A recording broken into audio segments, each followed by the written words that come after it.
lax. Guys, this reminds me of the Winchester Mystery House. Oh, God, no. That doesn't sound good. I've never heard of this. Please. Winchester Mystery House? Come on, it's still there. You can go see it.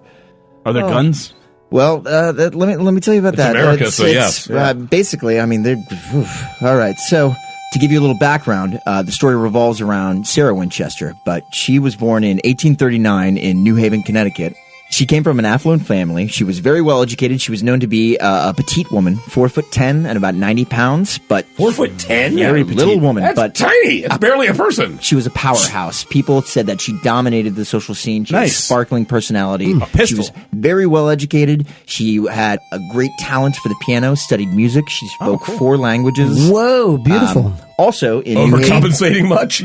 Do you know what the 4 languages are? Or? I do not offhand know what they are. So also in New Haven, Connecticut, there was another wealthy family of much renown, the Winchester family. Okay. And everyone knows this name because of the Winchester rifles, the gun company. The patriarch of this family, Oliver Winchester, he was a rifle magnate. He was born in the early 19th century.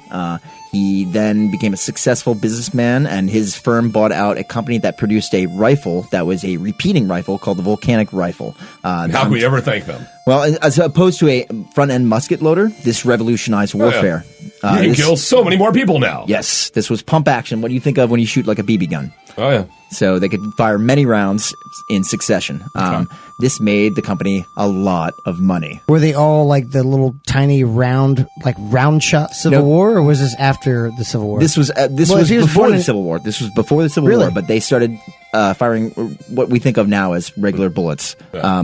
So the charge inside the bullet instead of having to be inside the rifle. They actually came out with a rifle called the Henry rifle in, I think, 1856, 1857, right before the Civil War, and it became the favorite rifle to use by the Northern troops during the Civil War. I can kill so many people with this rifle. Exactly. Have you seen this rifle? You can just kill all day. Yeah, and then the company went on later in 1873. They produced the 73 Winchester, which is known as the gun that won the West. The cowboy rifle. It is the cowboy rifle. Really? Yes. Like the long range, almost like medium range. Looks rifle. like the Red Ryder BB gun. Like exactly. It's got the handle that when snaps you think out. About the Indian Wars, this was the predominant gun used on both sides. A lot of people died at the hands of these rifles. Sweet. But this also made the Winchester family a lot of money. So eventually, Sarah and the son of the Winchester family, William Wirt Winchester, who was 2 years older than Sarah, they eventually married in 1862.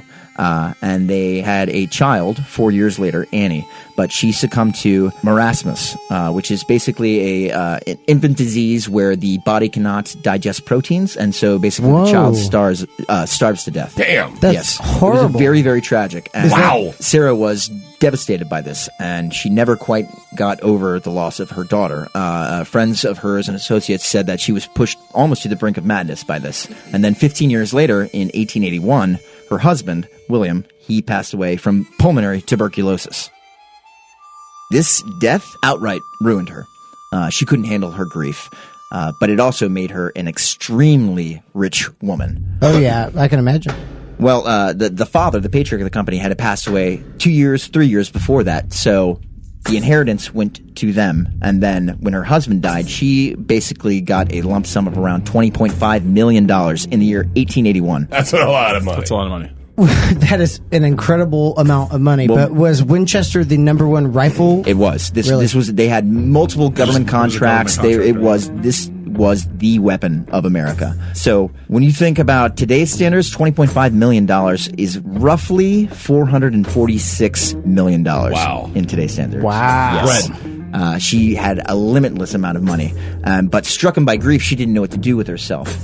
So she eventually consulted a spiritualist, a psychic in Boston, which I would have loved to hear that conversation. Yeah, absolutely. Just to be a fly on the wall of that conversation. But she felt like she was being punished or there was something haunting her, so she sought out this advice. And why? She was initially trying to contact her husband. Okay. And so he was acting as a medium trying to channel him, but then he also brought up the point that she was being targeted by spirits of all of the people who had lost their lives due to the Winchester rifle. Oh my God. How she had made all of her money off of this blood money. Blood money? Yes. Interesting. And he instructed her that the only way that she would be able to live her life in peace was to head towards the setting sun and establish a house that she could never stop building for her entire life. And I'm not kidding. I'm paraphrasing. There's nothing that's been substantiated, but this is how the legend goes. Yeah. That he instructed her to constantly build this house so that spirits would have a place to go to after they had lost their lives at the hands of these rifles, or to confuse them so that they could never fully reach her. To piss them off even after death. Just what could go wrong? And so in 1884, Sarah headed out west. She ended up finding in the Santa Clara Valley, which is now San Jose. There was a San Jose north of L.A. and south of San Francisco? Near the Bay Area. The Bay Area, above Bakersfield. So she actually found this ranch house that was owned by a doctor. It was unfinished. It was 8 rooms, and she bought the property. It was a very, very large property. Today, it's only about 4.5 acres, but it was in the over 100 acres back then. And she decided to set to work immediately. She hired, at one point there was up to 22 carpenters, but she employed carpenters and eventually a staff of gardeners and a huge staff to construct and run a house. And she employed them 365 days a year, 24 hours a day. They took shifts for 38 years. That's amazing. To build this house. Wow. Yeah, exactly right. Shit. So this house was a monument to bygone era? Was it like conscripted to honor her late husband? Was it something like they had both agreed upon? No, her late husband had no knowledge of this, and this all stems out of the advice of that spiritualist. She was constructing this never-ending project to secure or protect herself from the souls of these people who had lost their lives. Whoa! That's amazing. But there's a lot of strange things in this house, and you can go see it. That's like serious psychic guilt. Yes. When did they find? Is the construction still going on, or did they find? When did Construction they end it? ended the day she died, the night she died, Really? in 1922. Wow. In September of 1922. It was September 5th, 1922. All contracts were void. Everything stopped. And she was a taskmaster. She stayed on her staff. She was very, very strict. And yet, because the house had to constantly change, there are so many strange anomalies in this place. By the time it was finished in 1922, or quote-unquote finished, because it was never really finished, there were 161 rooms, Wow. 47 fireplaces, 3 elevators, 10,000 panes of glass had been used. There were windows inside walls leading to nowhere. There were skylights that were not skylights. They were more of ceiling roof skylights. There was tons of work done by Louis Comfort Tiffany. Like these pristine, there's a room called the $25,000 room, which if you think back in that day was a lot of money. Hell yeah. A lot of these pristine leaden glass windows. Dude, if I had a $25,000 room, I would never leave it. Until the pizza ran out. I would want to die until the pizza ran out. When I hear the story, all I can think about is the combination of the movie The Money Pit and like Paranormal Activity. Well, It's sort of like Brewster's Millions meets The Money Pit, right? Like you got to like constantly spend your blood money to like build this giant house for the ghosts. It's a super curious story though, because there's all of these weird things like staircases that lead to nowhere. They go right to a ceiling, doors that open Up to to a wall. nowhere, that on the 3rd story lead right outside, and you would plummet 50 feet straight down. Really? The house, as it grew and grew and grew over the years, I think by the time around the early 1900s, it was 7 stories tall. Wow. What? But then when the great earthquake, it was April 18th, 1906, hit San Francisco, it collapsed the top 3 levels onto the lower 4 levels, and actually Sarah was trapped in her bedroom for a long period of time. And she took this as a sign from the spirits that she was almost done with the house. She had almost completed it, and so they got very angry. And so she ordered the first 30 rooms of the house to be blocked off, totally partitioned off, so that it would never be completed, and started expanding backwards and continually building after that. She actually moved onto a houseboat for 6 years after that, but still sent daily instructions to her carpenters. Like I said, she was a taskmaster and always made sure they were working. Wow. That's And then moved back in 1912. She moved back in. And the did. construction never She's a ceased beast. up until her death in 1922. But the other curious thing about her is that she was very, very much into the metaphysical. She had what people called a seance room. There's differing theories. Some people say that she was a Horcruxian, which is has a lot of ties into Kabbalah, into Hermeticism.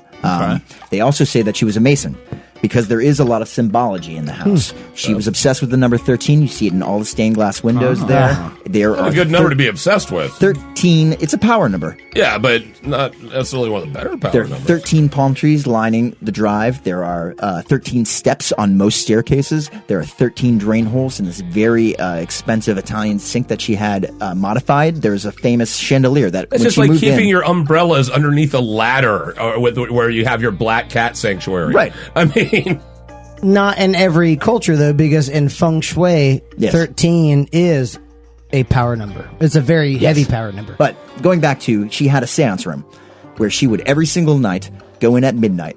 They would ring a bell at midnight, and then again at 2 a.m. when she would invite spirits in. She was the only one who went into this room. She would even take different paths to get there circuitously. There are literally miles of corridors inside this house. So get she was into trying this to room. juke this ghost. She was trying to. She was you'll making, never get me. She was making sure none of her staff ever followed her. Oh, that's Wow. crazy. And she would get, there was only one door leading into this place, and you couldn't leave out of that door. And then there were 3 doors leading out. One of them was hidden in a closet, but she would spend 2 hours here conversing with the spirits, and people had reported hearing baby laughter or other voices and her. Nothing's more talking out terrifying loud. than baby laughter when there shouldn't be Seriously. babies. Yeah. You know, if there's a baby and you hear baby laughter, fine. If there's no babies and you hear baby laughter, get out. It's a problem. And so, even up to the very night that she died, she would perform this ritual of going into that room. It said actually on the night that she passed away, the workers took a break, which they never did. They stopped construction and decided to have a card game and sneak into her whiskey and have a drink. And then the next morning, one of the only people that actually was in contact with her, she was such a recluse, discovered that she was dead, and the work ceased. So why do you think, like, did they ever say why they decided that night to knock off? And No one really knows, and it's just like no one really knows why Sarah Winchester decided to invest all of this money and years of her life.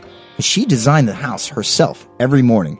She would talk to the spirits, they would give her the design, and then she would report to her carpenters the next morning on what she wanted done. How old was she when she died?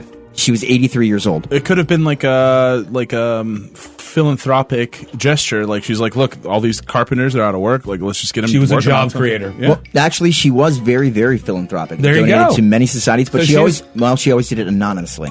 And that's even better. Mm-hmm. And then she'd go into her secret laughing chamber and crack up Just for an hour or two a day. baby like laugh a for kid. an hour and then come out. And then just come out and then eventually die.